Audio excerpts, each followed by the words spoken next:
इंसानी स्मगलिंग जो है वो पिछले कुछ सालों से काफ़ी सीरियस इशू बन गई है हुकूमत पाकिस्तान के हवाले से। मसलन पिछले साल 23,000 के करीब लोग जो हैं वो डिपोर्ट हुए हैं ओमान से और ईरान, टर्की और ग्रीस से।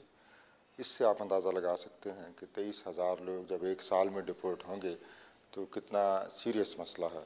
सर ये बताइए, हुकूमत को इस हवाले से क्या चैलेंजेस दरपेश हैं? इस हवाले से एक तो चैलेंज हमारे लिए ये है कि हमने जो लोग बाय एयर फेक डॉक्यूमेंट्स पे जाते हैं उनको इफ़ेक्टिवली चेक करें ताकि वो कम हों। और दूसरा जो चैलेंज है जो कि ज़्यादा कॉम्प्लिकेटेड है वो है कि पाकिस्तान ईरान बॉर्डर पे जो लोग क्रॉस करके जाते हैं इलीगली उनको रोकना। हुकूमत पाकिस्तान ने कुछ मौसर इक़दाम किए हैं। पहला तो ये है कि एक ह्यूमन ट्रैफिकिंग ऑर्डिनेंस जारी किया गया है जिसमें ट्रैफिकर्स के लिए सख्त सज़ाएँ हैं और स्पेशल कोर्ट्स होंगे जो कि ट्रैफिकिंग के केसेस को ट्राई करेंगे। उसके बाद हुकूमत ने एक नेशनल एक्शन प्लान बनाया है। तीसरा, ह्यूमन ट्रैफिकिंग में FIA को लीड एजेंसी बनाया गया है और FIA ने अपने डेडिकेटेड यूनिट्स बनाए हैं जो कि सिर्फ ह्यूमन ट्रैफिकिंग से डील करेंगे और उन यूनिट्स का नाम रखा है एंटी ट्रैफिकिंग यूनिट्स। ये तो स्पेशलाइज्ड यूनिट्स होंगे। एक और बहुत अहम कदम जो हुकूमत ने उठाया है वो है पाक ईरान बॉर्डर पे इलीगली जो लोग क्रॉस करते हैं उनको रोकने का। ये एक बहुत बड़ा चैलेंज है क्योंकि पाकिस्तान ईरान बॉर्डर जो है जो 900 किलोमीटर की बॉर्डर है और जहाँ से लोगों को चेक करना इज़ वेरी डिफ़िकल्ट। तो एक इंटर एजेंसी टास्क फोर्स बनाई गई है। इस घिनौने जुर्म को रोकने के लिए हुकूमत पाकिस्तान के साथ अमेरिका के ताउन की क्या नौयत है, इस हवाले से कुछ तफसील बताइए। अमेरिका के साथ डायरेक्ट तो कोई स्पेसिफिक इंस्टेंसेस नहीं हैं इस तरह के, लेकिन IOM जो है इंटरनेशनल ऑर्गेनाइजेशन फॉर माइग्रेशन, उसके थ्रू अमेरिका ने हमारी हेल्प की है।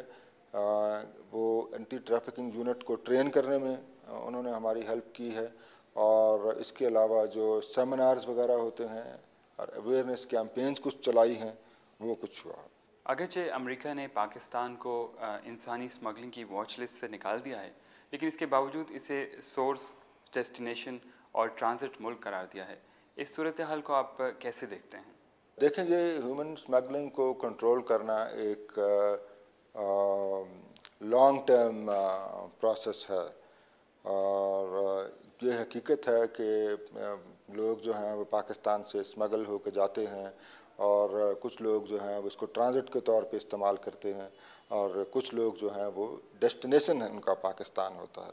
तो इसमें कुछ वक्त लगेगा, लेकिन जो इम्पोर्टेंट बात है वो ये बात है कि इसमें हमने कार्रवाई करनी शुरू की है जिसके खातिर खा नताइज बरामद हुए हैं और उनको तस्लीम करते हुए वॉच लिस्ट Tier 2 से हमें निकाला गया है। सर ये बताइए कि पिछले एक साल में कितनी गिरफ्तारियां की गई हैं और इस हवाले से क्या आदाद शुमार हैं? पिछले एक साल में हमने 1,000 के करीब ह्यूमन ट्रैफिकर्स को गिरफ़्तार किया है और 1,020 के करीब जो हैं उनकी कन्विक्शंस हुई हैं। और इसी तरह जो इंटर एजेंसी टास्क फोर्स है उन्होंने पिछले एक साल के दौरान तकरीबन 5,000 लोगों को बॉर्डर क्रॉस करने से पहले ही रोक लिया है, चेक किया है और उसका जो नतीजा बरामद हुआ है वो फिगर्स में बड़ा ऑब्वियस है कि जो पाकिस्तान से लोग क्रॉस करते थे इलीगली ईरान में, उनमें 40% कमी वाक़या हुई है। इंसानी स्मगलिंग का शिकार होने वाले अफराद की प्रोटेक्शन और रिहेबिलिटेशन के लिए क्या किया जा रहा है?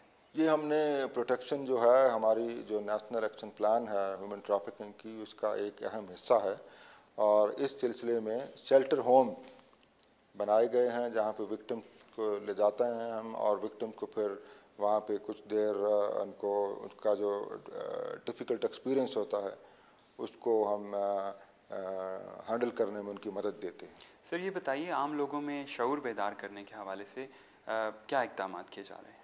कुछ सेमिनार्स वजारत दाखिला ने किए हैं इस सिलसिले में, और पब्लिसिटी कैंपेन का भी हम प्लान कर रहे हैं, और हम NGOs के साथ मिलके FIA प्लान कर रही है कि वो एरियाज़ जहाँ से सबसे ज़्यादा विक्टिम्स जाते हैं हम वहाँ पे पब्लिसिटी करें, वहाँ पे सेमिनार करें, वहाँ पे वॉक्स ऑर्गेनाइज करें। तो ये आप बताता चलूँ कि जो यूरोप की तरफ लोग जाते हैं और पाकिस्तान से बॉर्डर क्रॉस करते हैं ईरान में, वो 96% जो होते हैं वो पंजाब से होते हैं, और उनमें से जो 90% होते हैं, 96% में से जो 90% होते हैं वो पंजाब के 4 ज़िलों से होते हैं। वो है सियालकोट है, गुजरात है, मंडी बहाउद्दीन है और गुजरांवाला है। तो वहाँ पे हम फोकस कर रहे हैं पब्लिसिटी कैंपेन का। लेकिन ये आप सुन के हैरान होंगे कि जो लोग ओमान जाते हैं, ये तकरीबन 50% का तनासुब है। आधे ईरान की तरफ जाते हैं, यूरोप की तरफ, और आधे जो हैं वो ओमान की तरफ जाते हैं। जो ओमान की तरफ जाते हैं वो तकरीबन पूरे पाकिस्तान के सारे सूबों से होकर जाते हैं। तारिक परवेज़ साहब, आपका बहुत शुक्रिया। Thank you.